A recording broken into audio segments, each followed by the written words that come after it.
सभी को मेरा नमस्कार। मैं राघवेंद्र जी बात से A to Z से आप लोग देखना चालू कर दें। राघवेंद्र जी A to Z। तो आज की इस महत्वपूर्ण वीडियो में आप लोग के लिए मैं प्रदेश अध्यक्ष आशा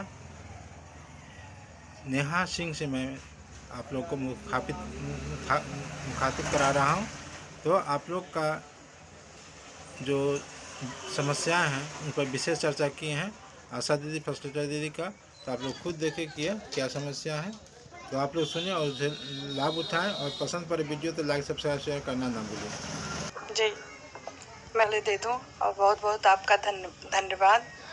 और आशा बहुएं जो हैं 1000 की आबादी में काम कर रही हैं। लगातार उनका काम जो है दिन पे दिन बढ़ता जा रहा है। आयुष्मान कार्ड से लेकर के और ये क्या कहते हैं आभा आईडी बनाना, सारे काम स्मार्ट हो गए हैं। फ़ोन के माध्यम से इनको काम करना है। रही बात है कि आशा बहनें जो है जिस तरीके से मेहनत करती हैं इस पे सरकार को जो है विशेष ध्यान देना चाहिए, क्योंकि आशा एक ऐसी चीज़ है कि हर घर घर जा कर के महिला से संबंधित जो भी उनके शारीरिक समस्या है या पारिवारिक समस्या है उस समस्या का समाधान भी करते हैं। रही बात है जैसे मान लीजिए मातृ मृत्यु दर में कमी लाती हैं, उसके बाद जो है संस्थागत प्रसव करा के सुरक्षित जच्चा बच्चा जो है सुरक्षित। दूसरी चीज़ है कि सरकार को ये समझना चाहिए कि एक अगर प्राइवेट कंपनी में कोई नौकरी करता है तो कंपनी का मालिक भी जो है अपने वर्कर को जो है कि दीपावली और होली तमाम ऐसे त्यौहार हैं जिस पे बोनस देती है। हमारी आशा बहनों का मानदेय जो है पिछले जुलाई से रुका हुआ है। अब सोचिए कि जिस घर में आशा अपने परिवार को आशा के पैसे से थोड़ा बहुत चलाती है, क्योंकि बहुत गरीब हमारी आशाएं हैं कि जो उसी के पैसे का इंतज़ार करती हैं। घर में बच्चे पढ़ रहे हैं, परिवार का खर्च है और उनका भरण पोषण करना जो है उसी आशा के पैसे से होता है, क्योंकि जो है और कोई स्रोत नहीं है। और 4 महीने का उनका जो मानदेय रुका है ये बड़ा निंदनीय है।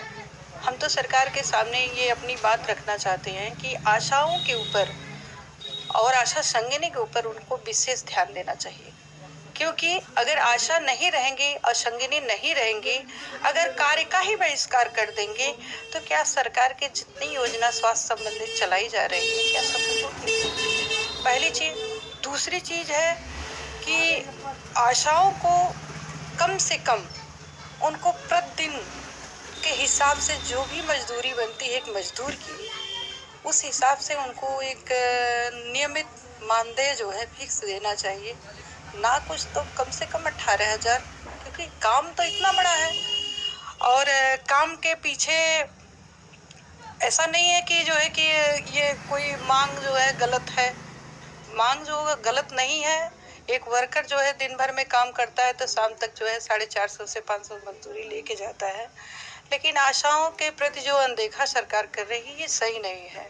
अच्छा, एक बात ये बताइए कि जो जैसे मान लीजिए आशा दिन भर का खर्चा कुछ नहीं देती है, यहाँ तक कि जो उनको प्रपत्र भरना पड़ता है वो भी जनसेवा केंद्र से लेकर के ही भरना पड़ता है। तमाम उनके खर्चे हैं जो विभाग से रिलेटिव है। यहाँ तक कि विभाग में जो उनका मानदेय उनके खाते में भेजा जाता है उस पे भी कहीं कहीं हमें सुनने को आया है कि बिना सुविधा शुल्क लिए उनके खाते में पैसा नहीं भेजा जाता। 10 दिन हो जाएगा, 20 दिन हो जाएगा, जैसे कर्मचारी लोग ब्लैकमेल करना शुरू कर देते हैं। जैसे मान लीजिए जो है उनका वाउचर का होता है पेमेंट, जो काम करती हैं, जैसे मान लीजिए जननी सुरक्षा की मिजेस बूस्टर वगैरह तमाम कार्यक्रम ऐसे हैं करती हैं, तो वही पैसा लेने के लिए उनको पैसा देना पड़ता है। तो ये भी अच्छी बात नहीं है।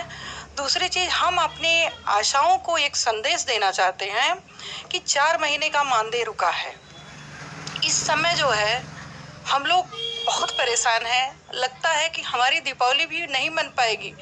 सुबह जैसे होता है, सुबह से लेकर रात 11 बजे तक फ़ोन आता है कि दीदी क्या हुआ, बात हुई, पैसा नहीं आया अभी तक खाते में, कैसे हमारी दीपावली मनेगी। हमारा जो है वो नवरात्र भी चला गया, उसके बाद जो है करवा चौथ भी चला गया और दीपावली भी चली जाएगी। अगर हमारा पैसा नहीं आएगा तो आप कोई सुझाव दीजिए। तो हमने जो है रात में सभी लोगों को मैसेज दिया है, लिख करके भेज दिया है कि अगर दीपावली के 2 दिन बाद तक भुगतान नहीं होता है तो पूरे उत्तर प्रदेश के सीएससी पीएससी पे कलम बंद हड़ताल करके आप लोग बैनर लगा के सीएससी पे बैठ जाइए, कोई काम न करिए। जो समस्या आएगी उसको हम लोग देख लेंगे अपने स्तर से।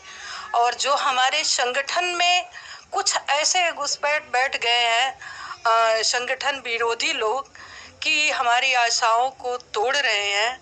2007 से आज जो मैंने आशा बहु कल्याण समिति का प्लेटफॉर्म तैयार किया था, आज के 4 साल 5 साल पहले एक आवाज़ पे सारी आशाएं हमारी एक साथ रहती थी और उसका उनको फायदा भी मिलता था। लेकिन छोटे छोटे गुट लोग जो है अदर संगठन वाले हमारे आशाओं को तोड़ रहे हैं। हमारे समझ में नहीं आ रहा है कि इसमें विभाग का हाथ है कि सरकार का हाथ है कि सीएमओ का हाथ है। हम यही चाह रहे हैं कि हमारी आशाएं जो है अपने भविष्य के लिए एक हो जाएं, क्योंकि जो ये संघर्ष का समय चल रहा है, इस संघर्ष के समय में हमें एकजुट होकर के संकल्प लेना पड़ेगा कि हम जो है दीपावली के 2 दिन बाद कलम बंद हड़ताल करके अपनी मांगों को लेकर के सरकार के समक्ष रखें। उसके बाद दिल्ली यानी 17 नवंबर को दिल्ली में हमारी राष्ट्रीय अध्यक्ष चंदा जी ने प्रोग्राम लिया है, उस प्रोग्राम को हम लोग सफल बनाएंगे एकजुट होकर के, क्योंकि हमारी मांग अगर नहीं पूरी होगी तो हम सरकार के जितनी योजना है सरकार की और स्वास्थ्य विभाग में हम लोगों को मुख्य रीढ़ की हड्डी माना जा रहा है। जब हम ही सुरक्षित नहीं हैं, हमारा मानदेय ही नहीं मिल रहा है, तो हम समाज में तमाम सरकार की योजना को कैसे पहुंचाएंगे। और सरकार का ये अनदेखा और सरकार का ये व्यवहार जो है हमारे समझ में नहीं आ रहा है। और हम चाह रहे हैं कि एक बार माननीय मुख्यमंत्री जी, माननीय स्वास्थ्य मंत्री जी हम लोगों से वार्ता करें और इस विषय पे चर्चा करें कि क्या हो सकता है, क्योंकि आने वाला समय 2027 का चुनाव है। अगर हम महिलाएं को एक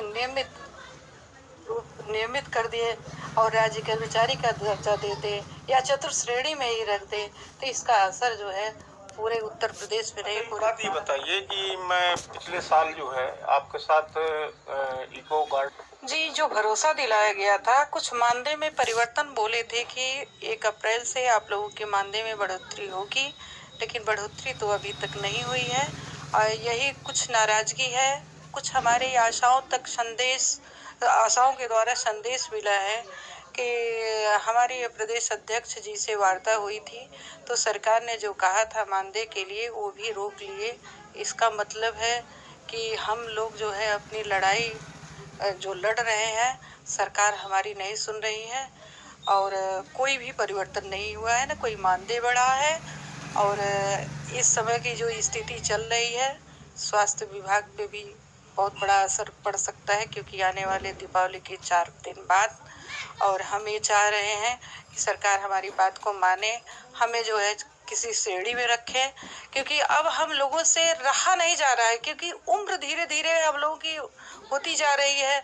संघर्ष जो है 2005 से कर रहे हैं और सरकार को अगर इसका रिस्पांस नहीं मिला है, WHO ने प्रमाणित भी किया, सम्मानित भी किया कि आशाओं से काफ़ी जो है हमारे भारत देश में जनसंख्या मातृ मृत्यु दर में कमी आई। तमाम जो जितनी भी योजना चलाई जा रही है, योजना में भी लाभ मिला है। अगर इस तरीके से WHO ने प्रमाणित किया है तो सरकार को हमारी बात माननी चाहिए। और हम अपनी आशाओं तक संदेश देना चाहते हैं कि उत्तर प्रदेश की जितनी भी हमारी आशा है, आशा संगिनी है, सब लोग अपने भविष्य के बारे में सोचें और एकजुट होकर के अपने अधिकार की लड़ाई लड़ने के लिए सामने आए और जो भी समस्या है संगठन को अवगत करा के अपना, पहले तो ये जो सुविधा शुल्क चल रहा है और अधिकारी शोषण कर रहे हैं, कर्मचारी शोषण कर रहे हैं, यहाँ तक कि सरकार भी शोषण कर रही है, इस शोषण को रोका जाए। पैसा तो मांगते हैं और पैसा लेते भी हैं, पहली चीज़। दूसरी चीज़ है कि अगर आशाओं को परिवार में कोई दिक्कत होती है या उसकी तबीयत खराब होती है या कोई भी बात होती है तो 1-2 महीने वो काम नहीं करती है तो DHS में ये मुद्दा बना है और रखा भी गया है। कई आशाएं उत्तर प्रदेश की निकाली भी गई हैं कि इनको एक नोटिस दे करके इनको निकाल दिया जाए, और दूसरी चीज़ है कि दूसरे को नियुक्त किया जाए। ये तो शोषण ही है ना, कि जो इतना अच्छा, कितनी कितनी हम लोगों को तो कोई छुट्टी नहीं है, ना संडे है, ना मंडे है, ना कोई त्योहार है, क्योंकि हम लोगों का जो काम है, सारा काम जो है ग्रामीण स्तर का काम है। उनको जो जिसको जो भी दिक्कत होती है, जो भी बीमारियां होती हैं, सारी सुविधा को हमें संस्थागत CSC PSC जिले पे ले जाना पड़ता है। हमारी कोई छुट्टी नहीं है, मतलब नहीं है, कोई छुट्टी नहीं है। और बहुत दुख है हम लोगों को, हम लोग बहुत परेशान हैं। आप सोचिए कि दीपावली का त्यौहार है, बच्चे जो है परेशान हैं, और हमारी आशा बहनें, उनके परिवार वाले परेशान हैं कि कम से कम ना कुछ तो 2-4 हज़ार रुपया हमारे अकाउंट में आ गया होता तो हमारी दीपावली अच्छे से मन गई होती। लेकिन ये बड़ा कष्ट की बात है। हमें आपके ये फाइटर टुडे न्यूज़ के माध्यम से उत्तर प्रदेश की सरकार और भारत सरकार को एक मैसेज देना चाहते हैं कि सरकार हमारी समस्या को सुन करके हमारी समस्या का समाधान एक परिवार की तरह जो है वो निभाए। देखिए, पिछली बार जो है कि हम लोग 2023 में 23 और 24 में 1 महीने तक जो है कलमबंद हड़ताल किया था। पूरी उत्तर प्रदेश की समस्त आशा और आशा बहनें सरकारी कार्य तो बाधित हुए थे। उसी तरीके से 2025 चल रहा है, इसी अक्टूबर लास्ट तक, छठ बीतने के बाद जो है हम लोग कलमबंद हड़ताल करेंगे। और सरकार से डिमांड नहीं करेंगे, सरकार से हम ये डिमांड करेंगे कि जो भी हमारी प्रोत्साहन राशि है, जो भी मानदेय है, डायरेक्ट हमारे खाते में दिया जाए। क्योंकि इतना लंबा भुगतान अगर किसी का रुक जाएगा तो कैसे काम चलेगा। और हमारा शक्ति प्रदर्शन और ये कलमबंद हड़ताल से स्टार्ट होगा। अगर हमारी जल्द से जल्द मांग पूरी नहीं होती, हाँ, हमारा 4 महीने का मानदेय हमारे खाते में नहीं आ जाता है, तो वो कलमबंद हड़ताल एक आंदोलन का रूप पकड़ सकता है। और मैं चैलेंज देती हूँ कि हमारी बात को सरकार माने, क्योंकि महिलाओं की आह कहीं जाती नहीं है। आशाएं जिस हिसाब से संघर्ष कर रही हैं, अब सोचिए कि पूरी ज़िंदगी हम लोग जो है स्वास्थ्य विभाग से रिलेटिव कार्य में लगा दिया, और जितने भी कर्मचारी हैं अगर उनका 4 महीने का वेतन रोक दिया जाए तो बताइए कैसे चलेगा। हम लोग तो एक छोटे स्तर के ग्रामीण स्तर के कर्मचारी भी नहीं हैं, एक इंसेंटिव पे काम करते हैं, तो वो इंसेंटिव हमारा जो भी है वो दे, और आगे के लिए सरकार सोच करके हम लोगों को एक कर्मचारी का दर्जा दे दे। नहीं तो समझ लीजिए बड़ा कष्ट है। एक तरफ कहती है कि सरकार कि बेटी बचाओ बेटी पढ़ाओ, महिला से संबंधित तमाम जो है जागरूक करने के लिए उनसे स्वास्थ्य से रिलेटिव अभियान चला रही है। हम लोग तो अस्वस्थ है ना, जब हम लोग अस्वस्थ रहेंगे तो समाज में किसी को कैसे स्वस्थ बना सकते हैं, ये समस्या है। और हम तो बस अपनी बात सरकार से यही कहना चाहते हैं, हम लोग उनके बच्चे हैं, हमारी बात माने, हमारी समस्या सुने। हमारी समस्या का समाधान जो है बहुत बड़ी चीज़ हम लोग नहीं मांग रहे हैं, सिर्फ अपने काम का नियमित रूप से जो पर डे की मजदूरी बनती है उसी मजदूरी के हिसाब से आशा का मानदेय फिक्स किया जाए जो 18,000 हो, और आशा संगिनी का 20-22 हज़ार से कम न हो। और बहुत कुछ नहीं मांग रहे हैं, इतना सरकार कर सकती है, आसानी से कर सकती है।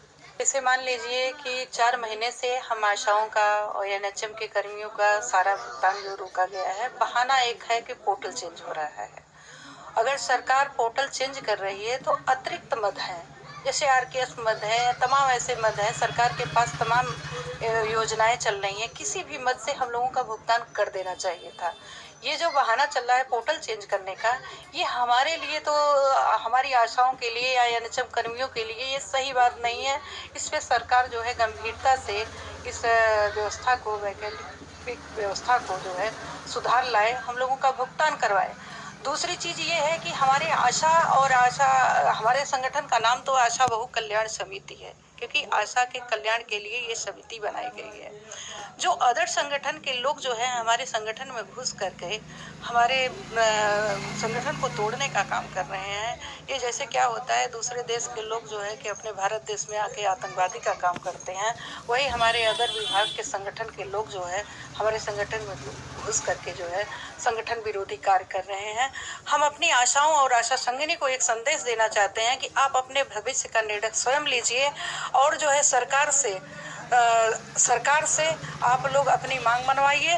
और दूसरी चीज़, जो ये पोर्टल चेंज का बहाना है, अपनी ताकत को दिखा करके सरकार को जो है अपनी औकात दिखाइए और अपने मानदेय जो आपका भुगतान रुका हुआ है 4 महीने का, उसको जो है जल्द से जल्द देने का प्रयास करिए। और सरकार से ये भी बात रखिए कि हमें किसी श्रेणी में रख करके कर्मचारी का दर्जा दिया जाए। यही सब समस्याएं हैं, क्योंकि सारी व्यवस्था, क्योंकि हमारा जो एनएचएम है, एनएचएम के मेन अध्यक्ष जो है जिले के डीएम साहब होते हैं। और यहाँ पे हमारे एनएचएम में लखनऊ परिवार कल्याण एनएचएम में उत्तर प्रदेश के हमारी जो है माननीय ये मिशन निदेशक पिंकी जोगल जी, उनसे भी मैं निवेदन करना चाहती हूँ कि हम लोगों के मानदेय को लेकर के गंभीरता से लें। और दूसरी चीज़ है कि जो भी भुगतान रुका है उसकी अतिरिक्त व्यवस्था करके 2 दिन के अंदर हम लोगों का भुगतान करवाएं। अन्यथा जो है आंदोलन बढ़ने जा रहा है। हम आंदोलन पे उतर रहे हैं। इस पे अगर किसी के साथ कोई समस्या होती है, किसी आशा को निकालने की धमकी दी जाती है या प्रशासनिक या द्वारा जो है उनको प्रताड़ित किया जाता है, तो सारी जिम्मेदारी उत्तर प्रदेश सरकार और माननीय मिशन निदेशक उत्तर प्रदेश परिवार बढ़ने जा रहा है पे उतर रहे हैं। इस पे अगर किसी के साथ कोई समस्या होती है, किसी आशा को निकालने की धमकी दी जाती है या प्रशासनिक या शासन द्वारा जो है उनको प्रताड़ित किया जाता है, तो सारी जिम्मेदारी उत्तर प्रदेश सरकार और माननीय मिशन निदेशक उत्तर प्रदेश परिवार कल्याण की है। देती हूँ कि अगर हमारी बात नहीं मानी जाएगी तो हम लोग जो है रोड भी जाम कर सकते हैं, चक्का जाम कर सकते हैं, आंदोलन को अपने उग्र प्रदर्शन में रखेंगे। और दिल्ली जंतर मंतर का प्रोग्राम जो है 17 नवंबर को लिया गया है। उत्तर प्रदेश की क्या पूरे भारत की आशाएं वहाँ पे एकत्रित होंगी और सरकार को अपनी औकात दिखाएंगे कि नारी शक्ति क्या है, क्योंकि नारी ही माँ दुर्गा है, माँ काली है, माँ चंडी हैं। हम अपने रूप को अपना प्रदर्शन के रूप में दिखाएंगे सरकार को, नहीं तो हमारी बात सरकार माने, क्योंकि हम अब ऐसी स्थिति में हम अपनी आशाओं और आशा संगिनियों को कार्य करने के लिए बाधित नहीं करेंगे। और जो उनको नोटिस दी जा रही है, जो अदर जगह आशाओं को निकाला गया है, उन्हें पुनः वापस किया जाए। और कुछ जनपद में हमारे जो है कि विभाग के कुछ अधिकारी कर्मचारी मिले हुए हैं। जैसे मैं एक जनपद आजमगढ़ की बात बता रही हूँ। आजमगढ़ में सबसे बड़ी समस्या है, विभाग का व्यक्ति ही मिल करके हमारी आशाओं को एक वहाँ पे आशा संगिनी करके हैं, उसको जो है अपनी तरफ मिला करके अधिकारियों का शोषण करवा रही हैं, आशाओं का शोषण करवा रही हैं, संगठन का शोषण करवा रही है। तो ये सब चीज़ें जो ये फूट डालो राज करो वाला काम चल रहा है विभाग के उच्च अधिकारियों द्वारा, इस पे भी रोक लगाई जाए। हम चाहते हैं कि हमारे द्वारा या हमारे संगठन के द्वारा एमडी ऑफिस तक कोई शिकायत पहुंच रही है, माननीय स्वास्थ्य मंत्री ब्रिजेश पाठक जी के यहाँ तक शिकायत पहुंच रही है, तो उस शिकायत का निवारण किया जाए, उसमें अनदेखा न किया जाए। बीच में जो है आजमगढ़ की समस्या को लेकर के माननीय स्वास्थ्य मंत्री जी को एक लेटर भी भेजा था, माननीय मुख्यमंत्री जी को भी भेजा था, वहाँ के जिला अधिकारी को भी भेजा था कि ये बहुत गलत हो रहा है आपके यहाँ जो है, इस पे जो है ध्यान देते हुए जो भी संबंधित कर्मचारी है या कोई भी व्यक्ति हो, अगर जो है कि संगठन के प्रति गलत कर रहा है, विभाग के प्रति गलत कर रहा है, नेतागिरी कर रहा है, तो उस पर उचित कार्रवाई होनी चाहिए। लेकिन कोई कार्रवाई नहीं हो रही है। इसका मतलब है इसमें सभी जो है ऊपर से नीचे जितने भी अधिकारी हैं मिले हुए हैं। इसलिए मैं माननीय स्वास्थ्य मंत्री जी से निवेदन करना चाहती हूँ कि संगठन की बात को सुने और गंभीरता से उसका निवारण करें। और मैं चाह रही हूँ कि दीपावली बाद एक मेरी वार्ता वो स्वीकार करें और हम अपने संगठन के पदाधिकारी प्रदेश स्तर की कमेटी के साथ एक बार उनसे वार्ता भी करना चाहते हैं। और जो हम लोगों का ये मानदेय रुका है, इस मानदेय को तत्काल वो दिलाएं और इस पे गंभीरता से लें, क्योंकि हम लोगों की स्थिति बहुत बिगड़ चुकी है। सारे त्यौहार हम लोगों के अंधेरे में जा रहे हैं। हम लोगों की दीपावली जो है आज सरकार के नाम पे, विभाग के नाम पे जो है सुनी जा रही है। ये जो है आप कुछ जो है सब्सक्राइब करें और लाइक करें और शेयर करें। तो अभी आप लोग आशा बहु प्रदेशाध्यक्ष सीमा सिंह जी को सुन रहे थे। आप लोग को वीडियो कैसा लगा कमेंट में बताएंगे। वीडियो पसंद आए तो लाइक सब्सक्राइब शेयर जरूर करेंगे। जो आशा दीदी फैसिलिटेटर दीदी इस चैनल पर नए हैं वो एक लाइक सब्सक्राइब शेयर जरूर कर लेंगे, ताकि जो भी इस तरह का वीडियो देखना चाहते हैं, सभी इस तरह का समाचार सुनना चाहते हैं, समाचार देखना चाहते हैं, इंपॉर्टेंट जानकारी सुनना चाहते हैं, देखना चाहते हैं, सभी चैनल के माध्यम से आप तक पहुँच जाए। इसलिए लाइक कर ले, सब्सक्राइब कर ले, शेयर कर ले और बेल आइकन को दबा करके और पर क्लिक करके रखें, ताकि सारी जानकारी आप लोग को मोबाइल के स्क्रीन पर यूट्यूब के माध्यम से पहुंचता रहे। तो फिर मिलता हूं मैं अगले वीडियो में, तब तक के लिए धन्यवाद, नमस्कार।